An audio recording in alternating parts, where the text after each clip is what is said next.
चलिए चलते हैं संस्कृत पेडागोजी के कुछ अन्य प्रश्नों पर।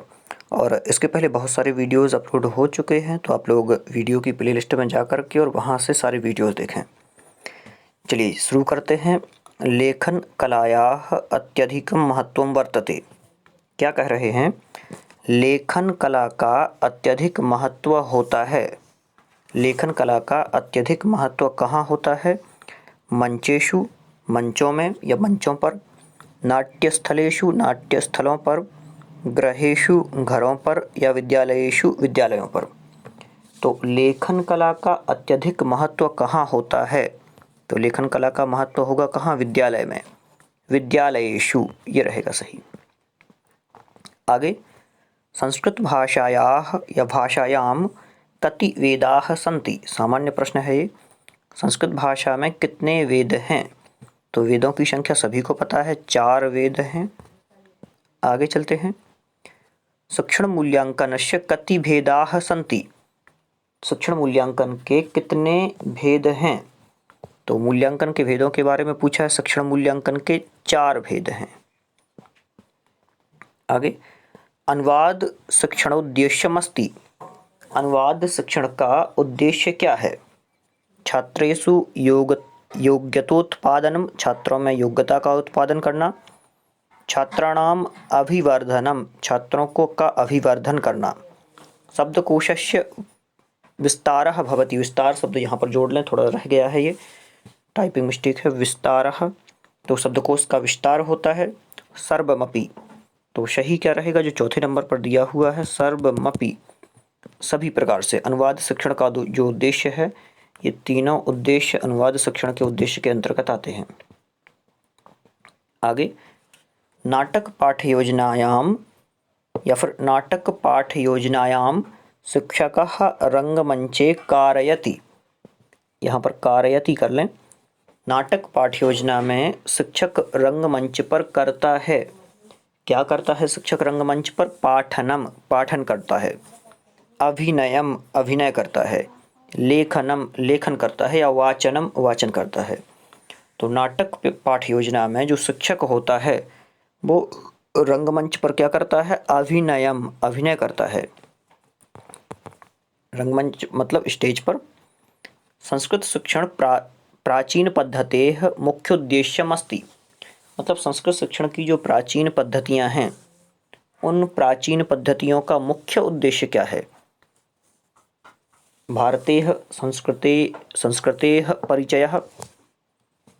थोड़ी टाइपिंग मिस्टेक हो सकती है कहीं, लेकिन अपन को भाव समझ लेना है, कोई दिक्कत नहीं होगी, बिल्कुल सामान्य है। क्या कह रहे हैं? भारतीय संस्कृतेः परिचयः। भारतीय संस्कृतेः परिचयः कर लें। भारतीय संस्कृति का परिचय। स्वाध्याय प्रति छात्राणाम अभिरुच्युत्पादनम, स्वाध्याय के प्रति छात्रों में अभिरुचि उत्पन्न करना। या शुद्धोच्चारणस्य सामर्थ्य प्रदानम, शुद्धोच्चारण का सामर्थ्य प्रदान करना। तो संस्कृत शिक्षण की जो प्राचीन पद्धतियां हैं, ये चारों उद्देश्य हैं इसके।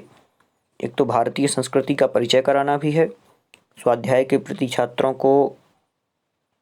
छात्रों में अभिरुचि उत्पन्न कराना भी है, और शुद्धोच्चारण में सामर्थ्य प्रदान करना भी है। तो जो ये सर्वे दिया हुआ है चौथे नंबर पे, ये रहेगा सही। आगे चलते हैं। वैदिक काले कस्मात् संस्कारात् परम शिक्षायाः प्रारंभः। मतलब वैदिक काल में किस संस्कार के बाद या फिर किस संस्कार से शिक्षा का प्रारंभ होता है? किस संस्कार से शिक्षा का प्रारंभ होता है? पहला दिया है गर्भाधान संस्कारात्, गर्भाधान संस्कार से। कर्णवेध संस्कारात्, कर्णवेध संस्कार से। नामकरण संस्कारात्, नामकरण संस्कार से। या उपकरण संस्कारात्, उपकरण संस्कार से। तो यहाँ पर जो कहा है कि वैदिक काल में किस संस्कार से शिक्षा का प्रारंभ होता है, तो उपनयन संस्कार से। आगे, प्राचीन शिक्षायाः लक्ष्येषु किम प्रमुखम।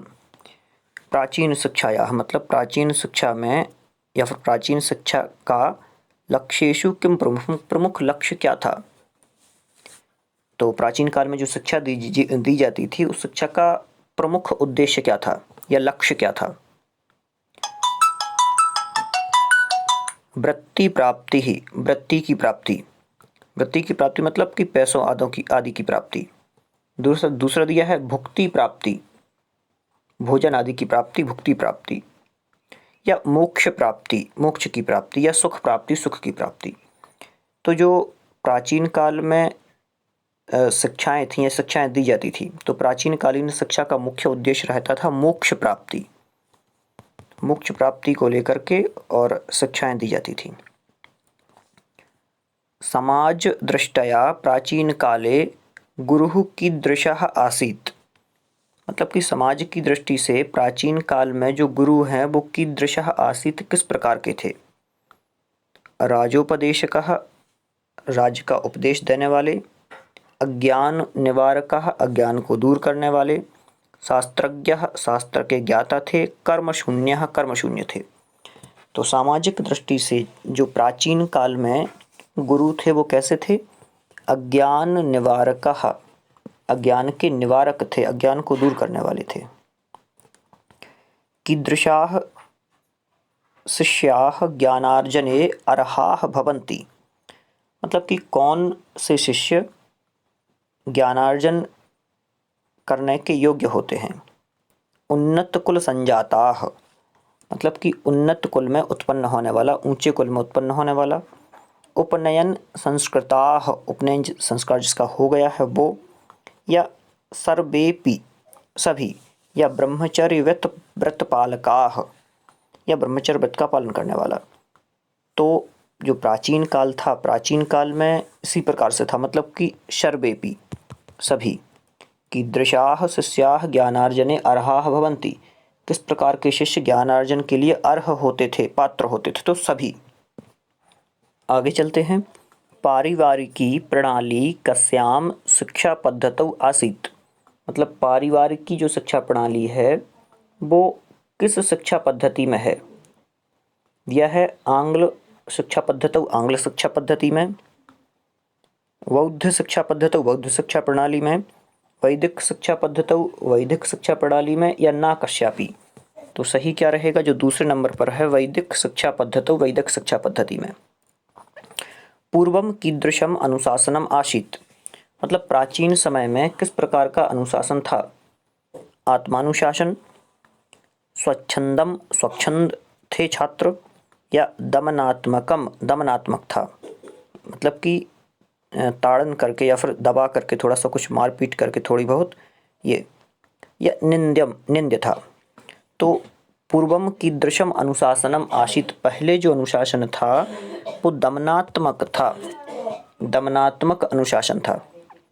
आगे चलते हैं। विद्याः कति विधाः भवन्ति, विद्या कितने प्रकार की होती है? तो अपने सामान्य रूप से ये क्वेश्चन है, विद्या कितने प्रकार की होती है? तो विद्या चतुर्दशः, 14 प्रकार की विद्या कही गई है, 14 प्रकार की। आगे, उत्तमाधम शिक्षकयोः लक्षणम कस्मिन् काव्ये उक्तम, मतलब कि उत्तम और अधम शिक्षक का लक्षण किस काव्य में कहा गया है? उत्तम शिक्षक और अधम शिक्षक का लक्षण किस काव्य में कहा गया है? क्या रहेगा सही? जो दूसरे नंबर पर दिया हुआ है, मालविकाग्निमित्रे, मालविकाग्निमित्र नाम का जो है ये रहेगा सही, मालविकाग्निमित्र नाम का काव्य। विद्यालयेषु सामाजिकतायाः विकासार्थं किम आवश्यकम, क्या कह रहे हैं? विद्यालयों में सामाजिकता का विकास करने के लिए क्या आवश्यक है? मित्रता आवश्यक है पहला, प्रतिस्पर्धा आवश्यक है, तीसरा सहयोग आवश्यक है, या फिर ना किंचित, या फिर कुछ भी नहीं। तो विद्यालयों में सामाजिकता का विकास करने के लिए क्या आवश्यक है? आप लोग भी बता सकते हैं। सहयोगः, सामाजिकता का विकास करने के लिए सहयोग आवश्यक है, ये रहेगा सही। अध्यापकः कीदृशो भवेत्, जो अध्यापक होता है वो किस प्रकार का हो? अध्यापक किस प्रकार का होना चाहिए? राजनीतिज्ञः, राजनीतिज्ञ हो, ज्ञानवान, ज्ञानवान हो, सामान्य कर्मचारी हो या स्वार्थ का संपादक हो, तो क्या होना चाहिए? यहाँ पर जो प्रश्न पूछा है कि अध्यापक किस प्रकार का होना चाहिए, तो ज्ञानवान होना चाहिए। और कुछ प्रश्नों के उत्तर तो सामान्य अपन को पता ही होते हैं, तो आप लोग ऐसे भी लगा दिया करें, ज्ञानवान हो। कीदृशान छात्रान अभिलषन्ति भवन्तः। ध्यान से थोड़ा सा प्रश्न समझना है पहले कि कीदृशान छात्रान, किस प्रकार के छात्रों से आपको अभिलाषाएं हैं। ये अन्य मित्रति पठन्ति, जो अन्य मित्रों के साथ पढ़ते हैं। या ये माम स्तुवन्ति, जो मेरी स्तुति करते हैं। ये शिक्षा विषये मया सह विचारं कुर्वन्ति, जो मेरे साथ विषय पर विचार करते हैं। या ये श्रुत्वा स्वयं तृप्ता भवन्ति, जो सुन करके स्वयं तृप्त हो जाते हैं, कुछ बोलते नहीं। तो सही क्या रहेगा? किस प्रकार के छात्र अच्छे लगेंगे या चाहते हैं अपन किस प्रकार के छात्र मिलें? जो शिक्षा के विषय में हमारे साथ विचार विमर्श करें, विचार करें, ऐसे छात्र मिलें। आगे, कक्षायाम शोभनम वातावरणम कदा निर्मितं भवति। कक्षा में शोभन वातावरण कब निर्मित होगा?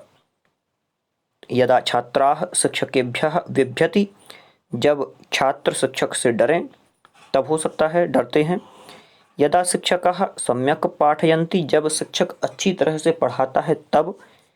या यदा छात्राः शान्ता भवन्ति, जब छात्र शांत होते हैं। यदा छात्राः स्वतंत्राः भवन्ति, जब छात्र स्वतंत्र होते हैं। तो कक्षा का वातावरण जो है वो अच्छा होता है। कब अच्छा होता है? जब शिक्षक अच्छी तरह से पढ़ाता है। तो यदा शिक्षकाः सम्यक् पाठयन्ति, जब शिक्षक जो है अच्छी तरह से पढ़ाता है तो कक्षा का वातावरण बिल्कुल शांत हो जाता है। बच्चे अच्छी तरह से सुनते हैं, विषय को समझते भी हैं। आगे, विद्यालये छात्राणां का अनुकरणीयो भवति। विद्यालय में छात्रों को क्या अनुकरणीय होता है? पहला, पिता अनुकरणीय होते हैं। पितुः सुख, पिता का सुख अनुकरणीय होता है। शिक्षकः शिक्षक अनुकरणीय होते हैं। या कर्मकारः कर्मकार अनुकरणीय होता है। तो सही क्या रहेगा? सामान्य सी बात है, शिक्षकः। विद्यालय में छात्रों के लिए जो अनुकरणीय है वो शिक्षक होता है। तो आज के लिए इतने ही रहने देते हैं। आज अपन ने लगभग 15-16 क्वेश्चन से ज़्यादा किए होंगे और इसी प्रकार से आगे भी क्वेश्चंस को लाने की कोशिश करता रहूँगा। आप लोग इन वीडियोस को निरंतर देखते रहें, जिससे कि आपका अभ्यास भी बहुत अच्छा हो। बहुत बहुत धन्यवाद आप सभी का।